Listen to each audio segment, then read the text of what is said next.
नमस्कार, एक्नो से जुड़े सभी श्रोताओं का स्वागत है। आज हम वाउचर किसे कहते हैं, प्रमाणक किसे कहते हैं और ये कितने प्रकार के होते हैं, इसके ऊपर अध्ययन करते हैं।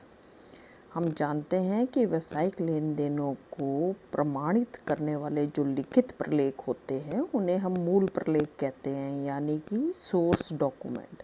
उनमें जैसे कैश मेमो, बिल, जमा पत्र, नाम पत्र, बीजक, जमा पर्ची, चेक, इस सब को शामिल किया जाता है। ये लेन देन की होने की सत्यता का लिखित प्रमाण होते हैं। जब ये लेन देन के सोर्स डॉक्यूमेंट एकत्र कर लिए जाते हैं तब लेखापाल द्वारा व्यावसायिक लेन देनों को लेखे की प्रारंभिक प्रविष्टि की जो पुस्तक है, जिसे हम जर्नल कहते हैं, उसमें लिखते समय इन प्रमापकों को तैयार करना पड़ता है। तो व्यवसायी इकाई द्वारा हर एक के द्वारा ये अलग अलग रूप में बनवाए जाते हैं और अपने अपने नाम, कंपनी के नाम के प्रमापक छपवाए जाते हैं। प्रमापक एक आधार होते हैं जिसमें हम व्यावसायिक लेन देनों की संपन्नता को लेखे की प्रारंभिक प्रविष्टि की पुस्तकों में यानी जर्नल में लिखने से पहले लिखते हैं। ये हर एक व्यवसाय द्वारा अलग अलग अपने नाम से छपवाए जाते हैं और इसको भरने का कार्य लेखापाल द्वारा किया जाता है। ये हर एक लेन देन के लिए एक अलग प्रमापक भरना होता है जो ये सूचना प्रदान करता है कि लेन देन में कौन सा खाता क्रेडिट किया है और कौन सा डेबिट किया गया है। इसमें जो भी अधिकृत व्यक्ति होते हैं उसके हस्ताक्षर होते हैं और मूल प्रलेखों के आधार पर इनको तैयार किया जाता है, यानी सोर्स डॉक्यूमेंट जो हमने पहले देखे उनके आधार पर प्रमापक बनाए जाते हैं और प्रमापक के आधार पर फिर हम जर्नल में और लेखे की प्रारंभिक लेखों की पुस्तकों में प्रविष्टियां करते हैं, एंट्री करते हैं। इन प्रमापकों पर क्रम संख्या यानी सीरियल नंबर दिया होता है जो हर एक लेन देन की संपन्नता के लिए नंबर दर्शाया जाता है। मूल प्रलेख जो इन वाउचर से लेन देन से संबंधित होते हैं वो इन वाउचर के साथ लगा दिए जाते हैं और उन्हें एक फाइल में रख लिया जाता है और जब जर्नल में प्रविष्टि करते हैं तो इन मूल प्रलेख और वाउचर दोनों के आधार पर उसमें प्रविष्टि की जाती है। इसी प्रकार इन प्रलेखों के आधार पर, इन वाउचर और मूल प्रलेखों के आधार पर आकेंक्षक कंपनी की या व्यवसाय की पुस्तकों की जांच पड़ताल करता है। तो ये प्रमाण के तौर पर एक प्रमाण पत्र होते हैं। तो ये कितने प्रकार का होता है?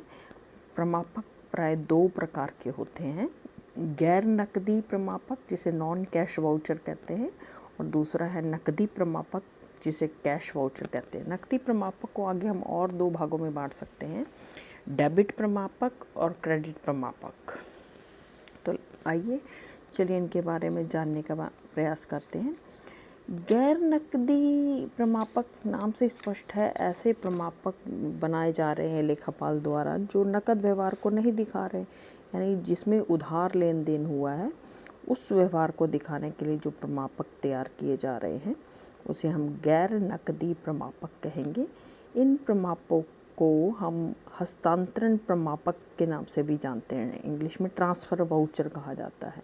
इसके अंतर्गत उन व्यवहारों को शामिल किया जाता है जो उधार प्रकृति के होते हैं, जैसे संपत्तियों को उधार खरीदा या बेचा, माल को उधार खरीदा या बेचा, हमने किसी तरह की उधार खरीद की और कोई खरीद उधार क्रय और विक्रय वापसी प्राप्त की, तो इस तरह से। और विनियोगों के उधार क्रय विक्रय, डूबत ऋण का लेखा क्योंकि डूबत ऋण उधार से संबंधित होते हैं, हास का लेखा इसमें शामिल होता है।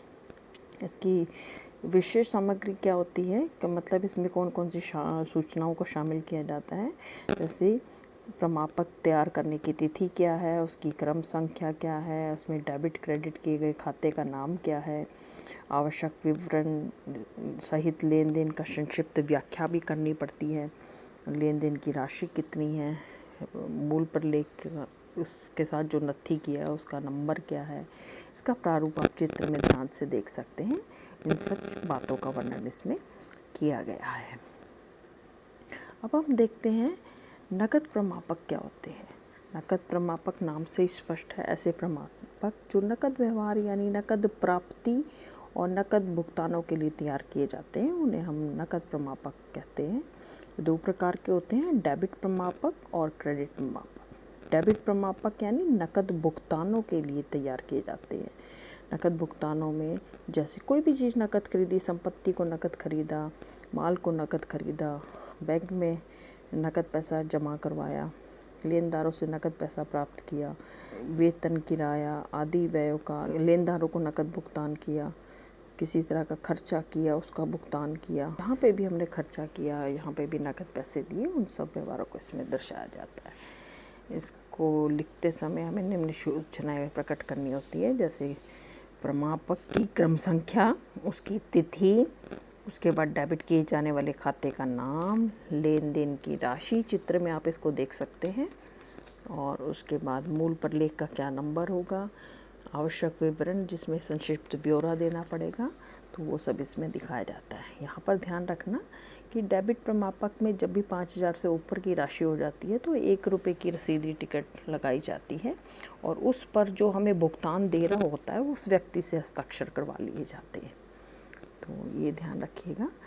और अगर हम इसके लिए ये भी बात ध्यान में रखनी होती है कि प्रमापक को दिखाने के लिए, प्रविष्टि को दिखाने के लिए प्रमापक के साथ यदि कोई बिल नहीं है, हमारे पास किसी लेन देन का बिल उपलब्ध नहीं है, तो ऐसी स्थिति में जो प्रमापक बाईं तरफ रिसीप्ट रुपये लिखे होते हैं, प्राप्त की गई राशि लिखी होती है, जहाँ पर हम स्टैंप लगाते हैं, वहाँ पर हम उस लेन देन को दर्शा देते हैं। यदि हमें इसका मूल प्रलेख मिला होता है तो उसे हम अंदर दिखाते हैं, यदि नहीं मिला होता तो उसे बाहर की तरफ वहाँ पर स्टैंप के पास लिख दिया जाता है, इसका मूल प्रलेख नहीं है और इतनी राशि प्राप्त की गई है। तो बिना मूल प्रलेख के इस वाउचर को तैयार कर लिया जाता है। अब क्रेडिट प्रमापक क्या होता है? क्रेडिट प्रमापक होता है नकद प्राप्तियों से संबंधित प्रमापक जो होता है वो क्रेडिट प्रमापक कहलाता है।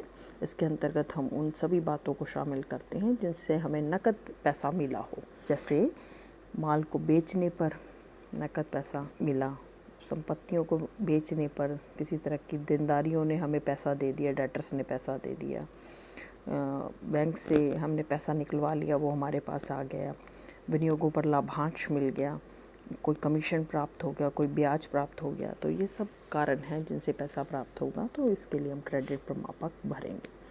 इसमें क्या क्या दर्शाया जाता है इसको आप चित्र में देख सकते हैं, जैसे इसमें संख्या बता रखी है, प्रमापक की संख्या, उसकी तिथि का वर्णन, उसके बाद ब्यौरा लिखना है, क्रेडिट किए गए खाते का नाम लिखना है, किसको क्रेडिट कर रहे हैं, उसके बाद लेन देन की राशि, आवश्यक विवरण सहित संक्षिप्त व्याख्या, पूर्ण प्रलेख का नंबर। तो नाम जमा करते समय ये सब बातों का ध्यान रखना है।